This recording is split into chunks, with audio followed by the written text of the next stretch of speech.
Hi, I'm Tavia Allen, an early childhood mental health consultant at St. Vincent Family Center. Today, we're going to talk about 3 ways to practice focused, deep breathing. First, we're going to talk about why it's important to practice focused, deep breathing, how we can practice it, where, and with what tools. So, first, why is it important to practice focused, deep breathing? Well, for adults and children, it's an effective and easy way to recenter our energy, refocus our attention, and be more present in the moment. When we are escalated, and even when we're not, deep breathing really allows our body to take in the oxygen that we need in order to communicate our needs, express a thought, or just be present with ourselves. For our children, when we are practicing with them to teach them these deep breathing techniques, it's important that we do this when they are calm, but it's also important when they are escalated or experiencing a moment where they need our help, that they have these tools to utilize and that we're right there with them to practice those things. So those are just a few of the reasons why we practice deep breathing. A few tools that you can use are your hands. You don't need anything to focus or practice focused deep breathing, but a few things that I like to use are numbers. So if you have rocks that you painted numbers on, or even if you have a few pieces of construction paper that you could write some numbers on, or smiley faces on, or any item that you can count, then that will be useful. I have here with me a few squiggly lines that can be used for focused deep breathing, and we'll work this out in just a moment. Here's another example of some cool squiggly line activities that you could do for focused breathing.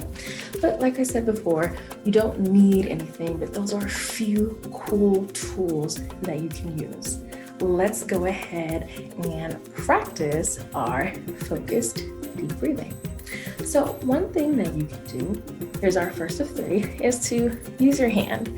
This activity or focused deep breathing activity is called lion's paw. We are going to trace our fingers, and with every trace, we are going to breathe in and then breathe out. So as you go up a finger, you're going to breathe in deep, and as you go down, we'll exhale. One important thing to mention is that when we are practicing our focused deep breathing is that we breathe in through our nose and we purse our lips and breathe out of our mouth. It looks like this.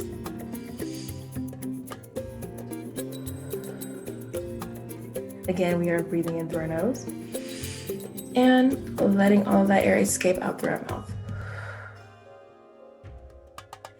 One thing that I like to say to my kids is that we are breathing in the birthday cake and blowing out the candles. It's a fun way to help our kids to redirect their attention, to focus on their breath and their breathing and be really intentional about it. All right, let's get back to lion's paw. So you put up one hand, and again, as I mentioned, you trace up your hand, and as you trace up your one finger or thumb, you breathe in and out. It's important that we breathe in through our bellies or our gut, our diaphragm. I'm only using my shoulders to really express to you that we are breathing in deeply.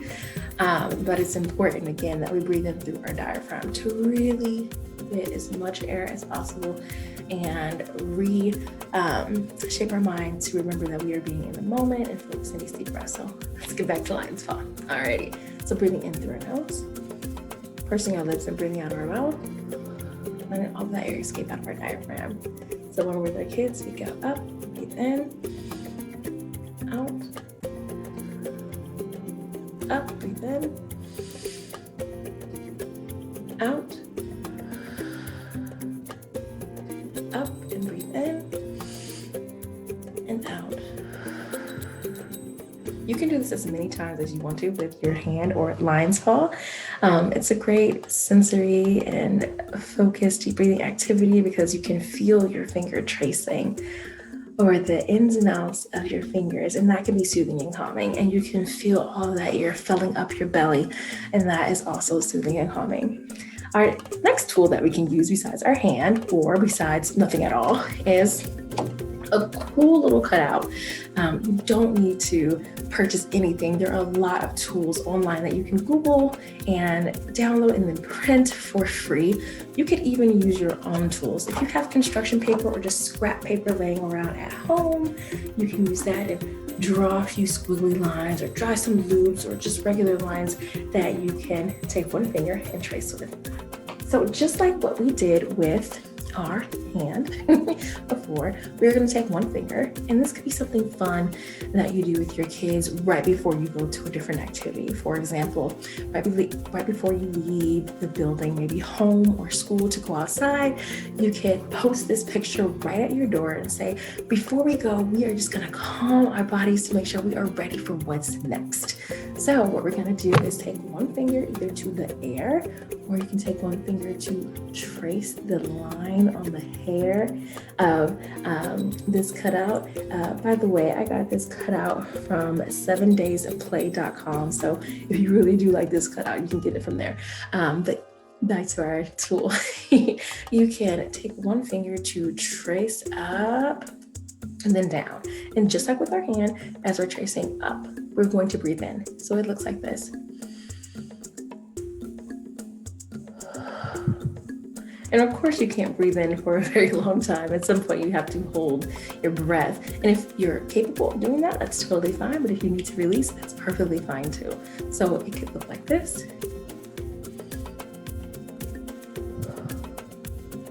Or it can look like breathe in, hold, breathe out.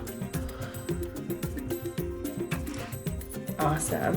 And you can do that tracing activity with a number of things. So just like I showed you with the hair, here's a simple one that has just 3 rectangles, different colors, but different lines to finger trace.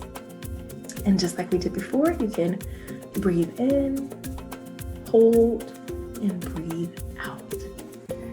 I love to do or work on focused deep breathing activities with tools because it just gives children a visual to use to help them focus on that deep breathing, as well as adults. One last thing that you can use, as I mentioned before, is numbers. You can, again, pull out a piece of construction paper, scrap paper, a magazine, anything that has numbers, a clock, that has the can little hand on there in order to focus on number breaths. So with this tool, we are going to count a number of breaths and breathe in and out just like we did. So again, a reminder is that we breathe in through our nose, out of our mouth. We fill up our diaphragm or our belly with as much air as possible and let that out. So we would take one breath, 2 breaths, our 3rd breath, and so on and so forth until we feel like we are ready for what's next, or until we feel like we are calm. All right, so those are just a few tools that you can use to practice focused deep breathing. And again, we love to practice this activity when we are all calm. So we are setting ourselves up with the tools that we need so that if we are feeling escalated, if we are feeling upset, or if our children are experiencing some really big emotions that they need help with, that they have these tools to use and have had the opportunity to practice these tools. Again, I'm Tavia Allen from St. Vincent Family Center, and I'll see you next time.